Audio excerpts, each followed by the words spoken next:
চকুত চকু পানী টুকি পাঠশালা চিনেমা হলৰ পৰা ওলাল দৰ্শক। জুবিন গাৰ্গৰ ৰৈ ৰৈ বিনালে চিনেমাৰ শুভ মুক্তিৰ দিনাই সকলো চিনেমা হলতে দৰ্শকৰ ভিৰ। পাঠশালা শৰ্মা টকিজত ৰাতিপুৱা 9 বজাৰ পৰা প্ৰথমটো দৰ্শনী আৰম্ভ হৈছে। কিনকিনীয়া বৰষুণৰ মাজতো পাঠশালাত সকলোৱে চাবলৈ আহিল ৰৈ ৰৈ বিনালে। পাঠশালা শৰ্মা টকিজত এদিনত 5টা দৰ্শনী দেখুওৱা হ'ব। অসমৰ প্ৰতিটো চিনেমা হলৰ সমান্তৰালভাৱে পাঠশালাৰ শৰ্মা টকিজতো দৰ্শকৰ অভূতপূৰ্ব সঁহাৰি ৰৈ ৰৈ বিনালে চাবলৈ। News desk, digital Assam live.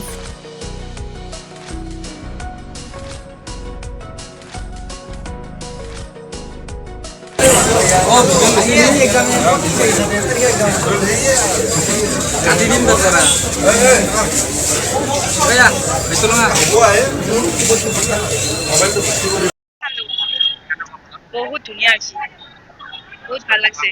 হা হা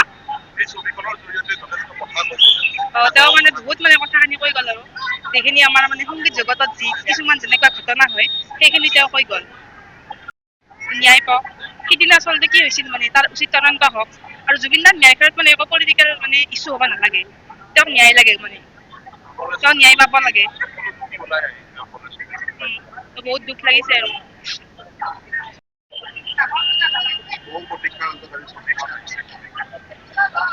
ক'বলৈ ভাষাই নাই, ইমান বেছি বেয়া লাগি আছে।